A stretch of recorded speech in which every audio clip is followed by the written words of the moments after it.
the 15th edition of the IPL just about to start in a couple of days. And the big news coming out is that MS Dhoni has stepped down as the captain of CSK.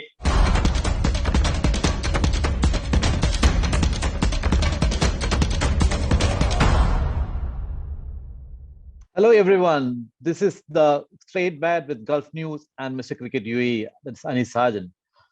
With me today is Gautam Bhattacharya, Gulf News Senior Associate Editor, and a cricket enthusiast, Sahil Sarjan. Today we talk about IPL, and there's plenty to talk about. Let's head over to Anis and get a lowdown from him. Hi, Sham. Hello, Mr. Gautam. Hi, Sahil. Well, the 15th edition of the IPL just about to start in a couple of days.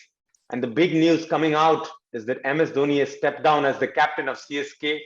And more importantly, apart from CSK, we will need to discuss about the two other teams, which is Gujarat as well as Lucknow, and how they are going to cope up in this first season of their IPL. So it's going to be very exciting, 70 games, lots to play for, and can't wait for the IPL to begin. Gautam, let's hear it from you. Yes, it's a very intriguing season ahead with two new teams, and there's a new format, two-group format, where there are a lot of ifs and buts. I mean, teams have to maintain their consistency to go all the way. Yes, looking forward to it, Sham. Sahil, what are you looking forward to this year APL? I mean, to be honest, like you see now new teams joining, new players joining different franchises. You won't see the same old franchises with the same players. Now it's all new. Like you would ever imagine Hardik Pandya playing for another team other than Mumbai Indians, like for example. So it's going to be new for these guys also. So I'm looking forward to it. Yeah, the first of the new things, yes, new team, new format, rejigged teams, plenty. So I think we are in for a completely different scenario, at least in the early phase of it. And right off the block, the big news coming out of India is MS Dhoni has stepped down and Jadeja has taken over the reins of Chennai Super Kings. And I'm sure we can't escape that news. Anis, what's your take on it? Totally surprised by the decision coming just one day before the tournament starting, rather a couple of days before the tournament starting. We all knew that he is going to make way for somebody else. But the fact is that it's not going to be easy for Ravindra Jadeja just to take over the mantle, even though he's been playing for this franchise for a long, long time. But CSK without MS Dhoni captaining, I'm not sure how the fans are going to accept it and how the team is going to cope up. My feeling is that there is a probability that he might not play all the games. He might start in the beginning just to give Jadeja the cushion. But the idea of him not being the captain is to ensure that he gets another player, because we have noticed MS Dhoni not in his prime form with the bat in the last two seasons. And that is the reason I believe this decision has been taken. Sahil, you're a massive Dhoni fan. How do you react to this news? To be honest, I didn't even expect this to come. Like I was like, oh, 26, the opening game. Yeah, we'll see Dhoni captaining Chennai. And suddenly I see this and I'm like, what? So it's shocking, like you don't expect to see it, but I guess he wants to pass on now the captainship to Jadeja. He's thinking about Chennai Super Kings, the franchise for future, because if he leaves, then who's going to captain? It's going to be someone else, obviously. So he's already now passing the experience to Jadeja. So he's thinking about the franchises. So it's a good gesture by Dhoni. And what mentioned earlier that he may not play all the games. So let's see what happens. I hope he plays all the games. Obviously, maybe this might be his last season, maybe not. You never know. But it's a good gesture by Dhoni, I guess. Gautam, how will this decision impact CSK? Well, I think, as Anis has also indicated, it is definitely a succession plan. I mean, this is what we are getting out in the public. We don't know if this was a discussion going on ever since they were in quarantine and then they got down to practice. Sometimes a personality tends to get bigger than the team. This is what had happened in case of Dhoni. But then, you're in Jadeja, you've got a ready-made customer and the best suited customer who's going to take over if If Suresh Rana was in the good books, maybe he could have been the guy. But Jadeja has got a few more years left in him. And I don't see the basic ethos of Chennai changing with this. I mean, they are the only team who's got around 7 to 8 players from the previous 2021 squad, the champion squad. So I don't see much changing really. And Dhoni is getting enough time to groom Jadeja. That's there. And as you said, the CSK will not be the same without Dhoni. So how do you see it impacting their performance on the field? When I mentioned Sham, CSK would not be the same without Dhoni, the captain. That is what I was trying to say. And now we haven't seen Jadeja captaining any side. I can't recollect Jadeja doing captaining any side. So, T20 is such a fickle format. Just taking over the captainship and getting into the big shoes of MS Dhoni is not going to be easy. And imagine if MS is not playing the games and is not behind the wickets, what's going to be the status of the team? With due respect to CSK and all the stars, like Joe Gautam mentioned, they have 7 players who are the guns who have been playing. But without MS Dhoni behind the stumps, it's going to be tougher. So I believe the initial matches will play as a wicketkeeper just to give Jadeja the cushion, give him that good start, and give him that confidence. But with MS Dhoni, you don't know what comes up next. He keeps on throwing these bounces all of a sudden, and we are all taken aback today. Sahil, how good a captain will Jadeja be?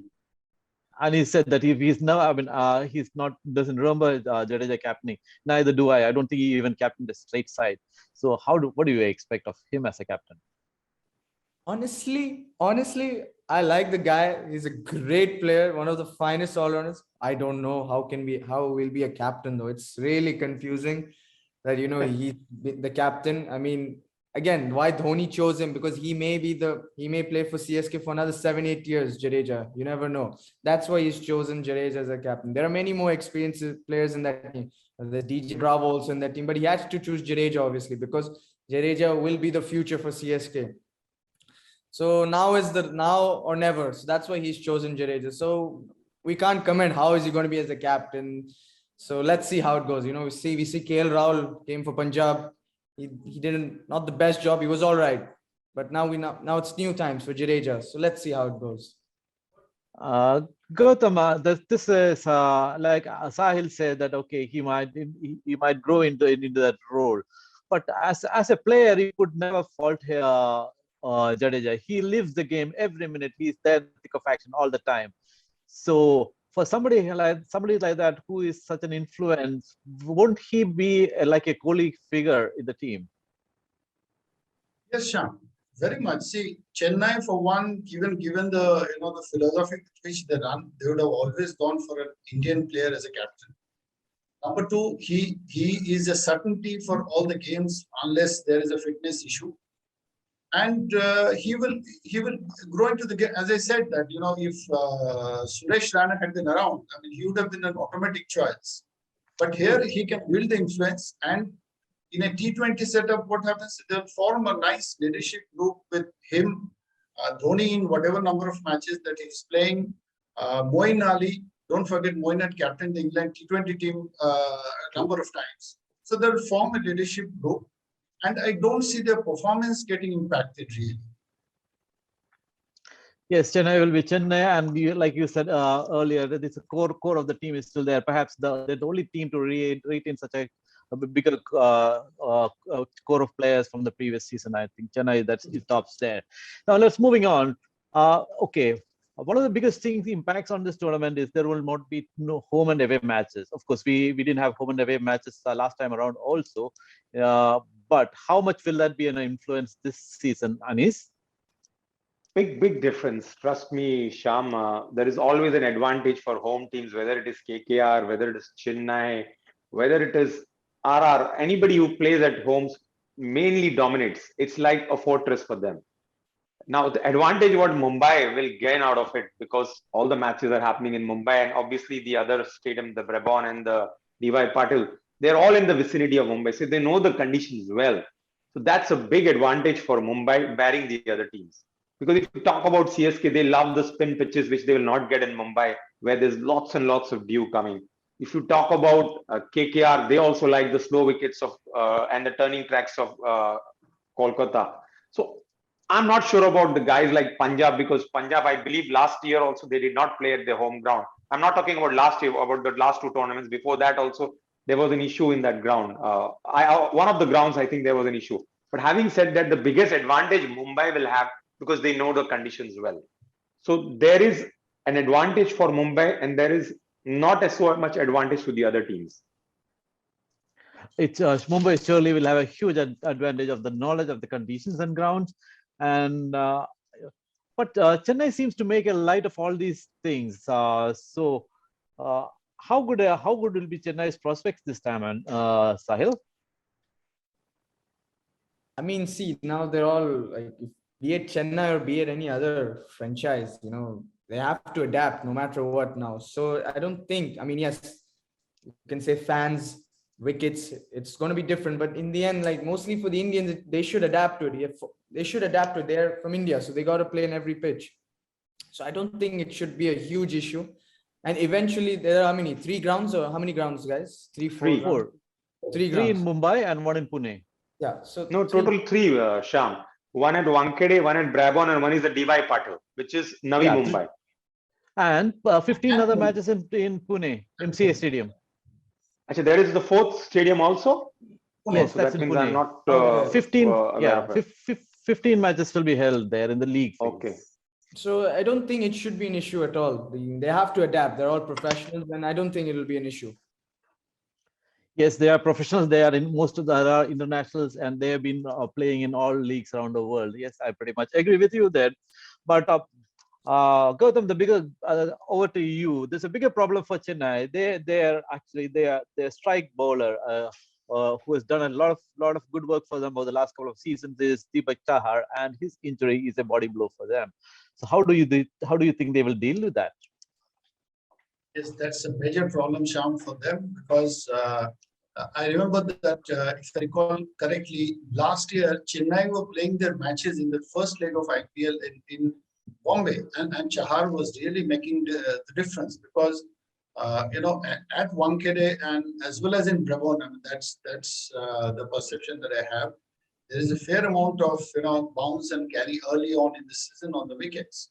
So he's a guy who would be missed. I mean, they've got a decent pace attack in, Chris Jordan is there in the team. I mean, who's a T20 veteran.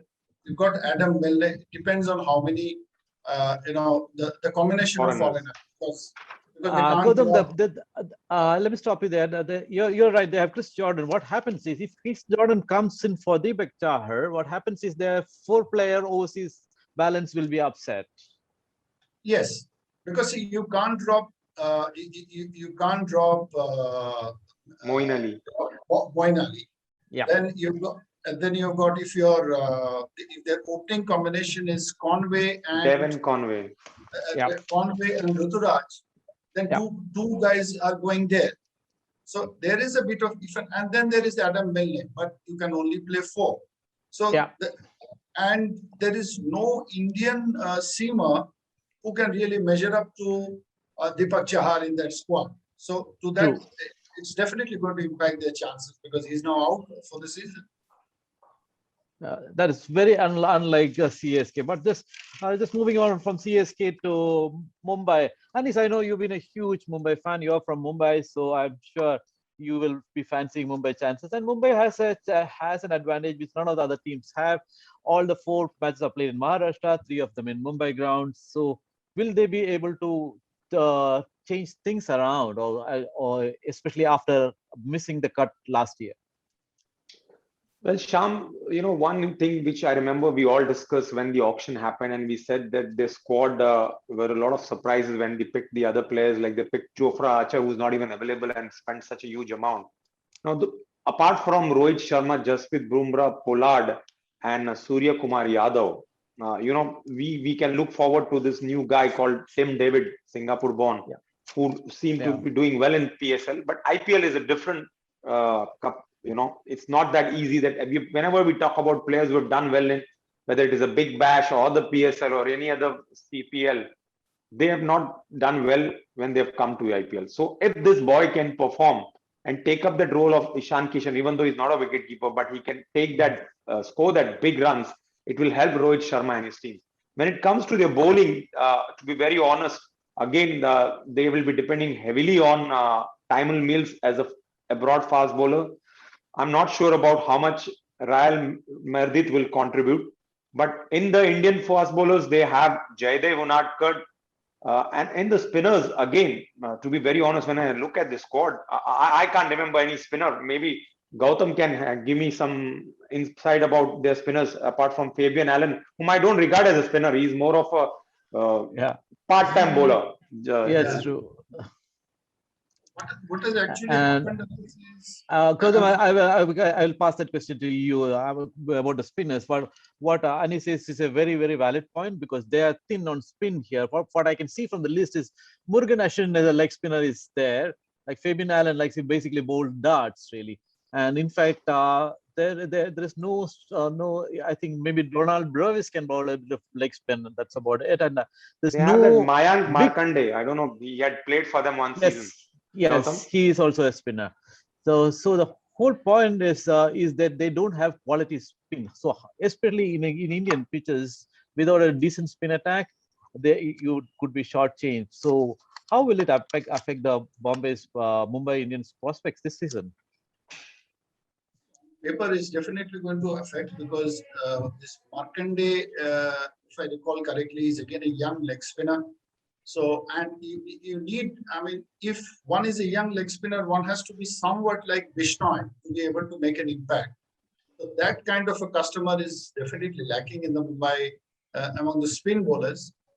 What is happening, Sham, is, here I would like to bring in a third quantity here in Rajasthan Royals, I mean, who have got all the bases covered very nicely. Apart from them, and to some extent maybe Delhi, all teams have these gaps. I feel that this resources were spread thin with two more teams.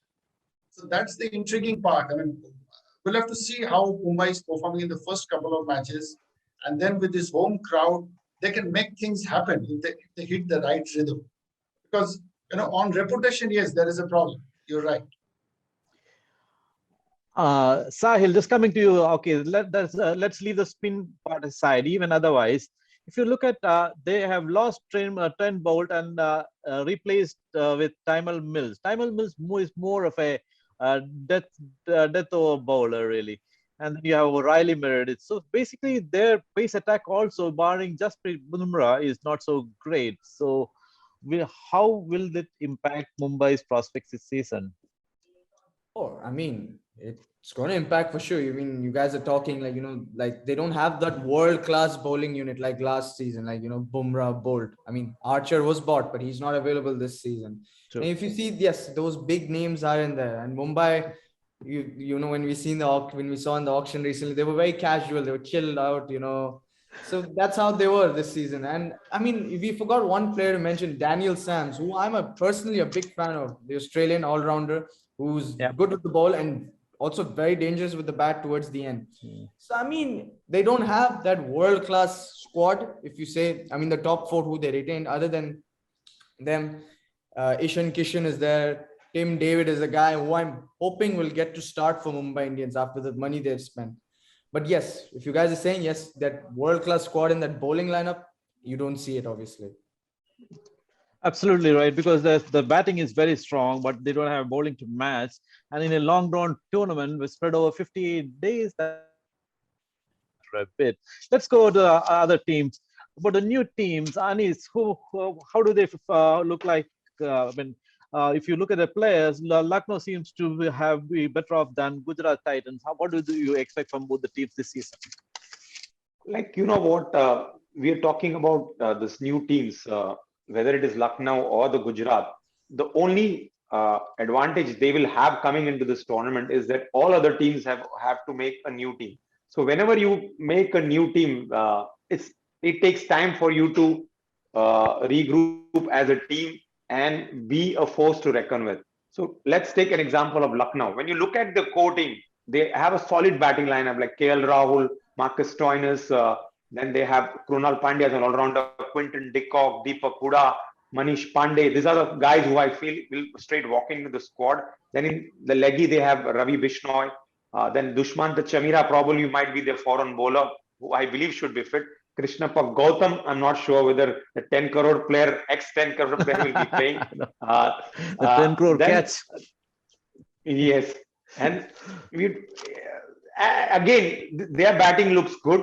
We'll have to see how the bowlers turn up, because when I look at the bowling attack, I'm afraid, barring Dushman the Chavira, I don't see, and Jason Holder to some extent, no quick bowler again. Avesh Khan. Avesh Khan. Avesh Avesh Khan Khan is there for there. them? Yeah, Avesh Khan is there. Oh yeah, Avesh Khan is a good pick. Yeah. But even yes, yeah, I pretty much agree there, because there's no strike bowler there, somebody who can really slice open the batting. That kind of lineup is not there. These are at best guys who can sustain it, but beyond that, no, not really. Maybe Jason Holder, that's about it. And Dushman Shamira, we have to see more of that. But yes, the batting really looks good. Zahil, your thoughts on the new teams between Gujarat Titans and Lucknow? Whom do you pick? I mean, whom do you favor? Gujarat Titans are also good, but I prefer Lucknow. I mean, I feel they have a good squad. I mean, you just said that they're batting. I mean, they have a world-class batting lineup. Let's be honest. They have some beautiful players in their team. So I'm going to go with their team, obviously. But they lost one key bowler, Mark Wood, who we cannot forget, who was bought for a good price. He was a dangerous bowler, a quick pace, but they have replaced him with, I think, I don't know, Andrew Ty. Yep. Andrew Ty. I mean, Andrew Ty. If you remember, he was the Purple Cap winner in 2018. I mean, he's a good bowler, and I think they'll be fine. So that's nothing to worry about. They have a decent bowling lineup. Yes, no world-class name you'll see, but they should be fine. They have a good squad. Good, well done to them from the auction for sure. Gautam, we have agreed on that the Lucknow seems to have is better of the two teams simply because of the share of Lucknow's top order batting, including KL Rahul, Kindan de Kock, Manish Pandey, Marcus Stoinis, Deepak Hooda, and Krunal Pandya to follow, and a decent bowling lineup. Not the most incisive, but still it's good enough to hold their own. But when it comes to Gujarat Titans, the auctions didn't seem to work well for them, isn't it? Especially after Jason Roy withdrew. What do you think of that, Gautam? Yes, I mean, between these two teams, definitely Lucknow are better poised. And why I would rate Lucknow's chances higher is, the presence of a guy called Gautam Gambhir. And Gautam knows how to win an IPL, and he's a very good tactician. So they'll take the fight to the opposition camp. Same thing for Gujarat. Unfortunately, I can't say at this moment. But there are a fair bit of holes in their fast bowling attack. They've got Mohammad Shami all right, but not enough firepower to back him up. Yeah, they got Lockie Ferguson is there, Rashid Khan is there. That's about it. Yes, yes. Because beyond that, their bowlers are Hardik Pandya. We don't know whether he'll bowl. David Miller is there, all rounders there. We have Rahul Tewatia, but still nothing really impressive. I mean, Sham, 15 crores, captaincy, a chance to revive your career. I mean, NCA has given him the clean sheet, but then NCA gives clean sheet to a lot of people. We'll have to see. He's pulling this for us.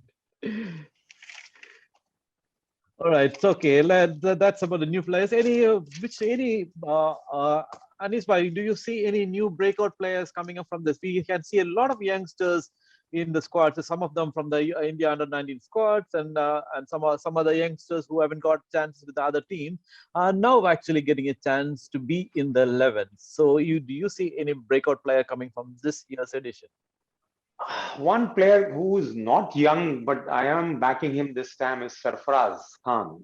He's been in the form of his life. Okay, even though it was in the Ranji Trophy, but he's been scoring heaps of runs. And this is one player which I believe is going to do very well for his franchise. Sahil, which franchise has been picked up by Sarfaraz?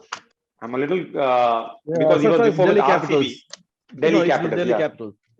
So this is why I am talking about Sarfaraz Khan. One, Delhi Capitals side on paper looks strong, and if this guy fires and gives them that quick finishing runs, they are going to be a force to reckon with, because he is. I remember seeing him in Dubai in the under-19 World Cup. He's played, in fact, two under-19 World Cup against Pakistan, and that game he had shown the temperament. So has enough of experience. He's been playing cricket now for almost 7-8 years, if I'm not wrong. So got enough of experience. Can he deliver now when it matters in the big time in the IPL? Only time will say. But I back him as the guy who will score heaps of runs this season. Sahil, your thoughts and any particular batsman or a player you're looking forward to for Yeah. much this season? Yeah, I'm looking forward to seeing Tim David in the big stage now. This guy, he's all over the news, BSL, Big Bash. And I'm just hoping Mumbai starts him from the start, first game. I want him They to will. play. I mean, and also that other guy in Mumbai Indians, the baby ABD. Yeah. Brevis, Deval Brevis. The South African. Dangerous player, one of the Yes, most dangerous yeah. players I've seen. Yeah, they're calling him baby AB. All right, Gautam, you looking forward to seeing any particular player in action, or whom do you think could be the breakout player of this season? Yeah, Sham, a number of them. I mean, once again, Mitch Marsh is not exactly young, but I think this time in this Delhi setup, he may come in at either number 3, which he has been doing for Australia, or at number 4, and he can be a complete package, a more than able replacement for Stoinis in the Delhi team. Another guy I'm looking, as we were speaking about the under-19 talent, Raj Bawa, if he gets to play for Punjab Kings, I mean, he can provide the X factor with his batting and seam bowling. These are the two. Certainly, I am looking forward to seeing all these youngsters in action because this is a huge stage for them. Before we head out and wind up and ask the inevitable question, any other questions or any other thoughts you have? Shyam, Anis? this tournament is going to define how the Indian players come up. There is a problem of the availability of a lot of foreign players, be it English, or few Aussie players, a few South African players, whosoever are available, it's fine. But this tournament is going to give us a lot of new Indian players. Like you asked, who is going to be that Indian player? Today we are making speculation whether it is Sarfaraz or Raj Bawa, or we are talking about Tim David. But I am looking forward to see some Indian player putting his hand up and making his case strong for the T20 World Cup, which is coming up in the 6 to 8 months' time. Sahil, your final thoughts before we get to picking the winner? I mean, I'm looking forward to this tournament, seeing new players, new teams. It's going to be a new experience, and also to prove that why IPL is a good experience for players to come and play. Gautam, what about you? Yes, I mean, there is a lot at stake for these new players. I mean, the field has just got so much bigger that this time there's really a chance. So yes, looking at the Indian players to make their mark, who have done well at the domestic level, under-19 level, that's the only expectation of this tournament. Yeah, now the inevitable question. Now, who is your favorite, or whom do you tip to win this year? Anis, let's start with you. Very honestly, there are two teams which I feel very strong on paper, even though Gautam might beg to differ. He is gone for RR. I would definitely go with Delhi and Punjab. But if I have to pick one, I'd back Delhi just because the way Rishabh Pant has come of age, even though I know in the T20 format he's not contributed so well, but he's a street smart captain. I mean, whatever I have seen him, I feel he's being all wicket keepers are generally street smart, barring KL Rahul. With due respect to KL Rahul, I back Rishabh Pant's captainship. He's a street smart captain. Then he has the likes of Prithvi Shaw, who's not in the prime form, but the likes of Akshar Patel, Andrea Nokke, Shardul Thakur, like Gautam mentioned, Mitchell Marsh, when David Warner joins.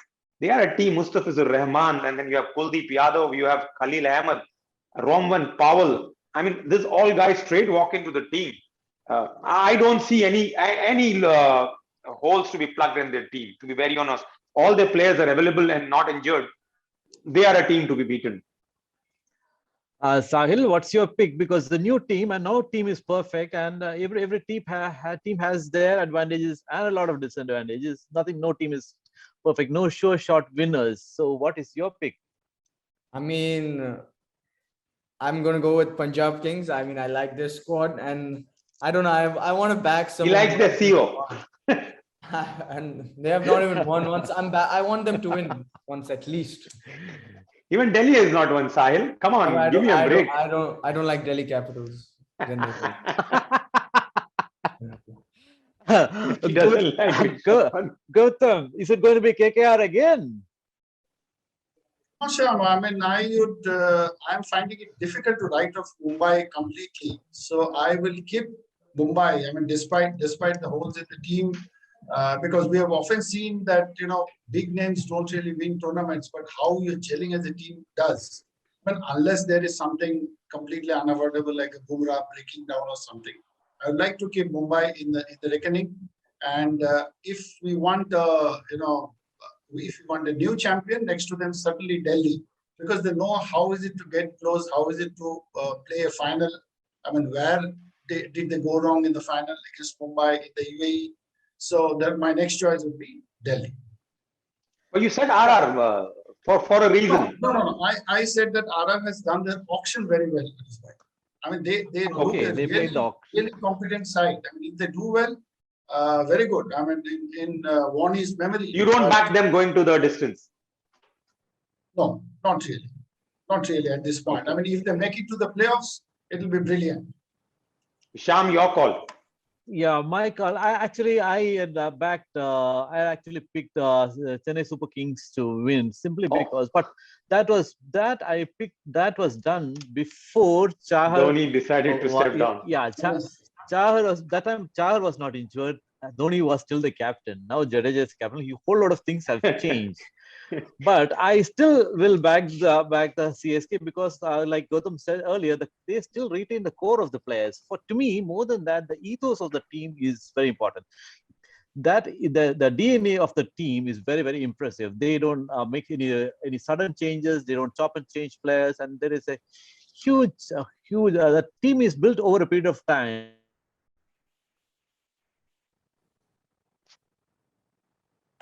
Which is very, very impressive. So given that all teams are affected by the auction, in fact, all of the teams are unsettled. So it will take a time for each of the teams to settle down. And I think CSK is best placed to dominate that early phase. And I think once you hit the front running, I think CSK will be difficult to catch. So CSK is my pick. So with that, we will wrap up today's edition of Straight Bat. The IPL begins on March 26. Tune into gulfnews.com and all our social media channels for the latest updates and analysis and video chats and blogs. Please log on to gulfnews.com. Thank you very much. This is Sham, one thing I wanted to add here. is just that, every day we're going to have the straight back, and every day we're going to have a winner, two winners rather, winning that Gulf News and Mr. Cricket kit, complete kit, along with a cap, which is going to be the prize for guessing the winner. Yes, we have. Yes, yeah. Thanks for reminding me that we have competition also going up, and more details you will see in the coming days on Gulf News newspaper as well as the gulfnews.com. Thank you for tuning in. Bye. Thank you. Bye.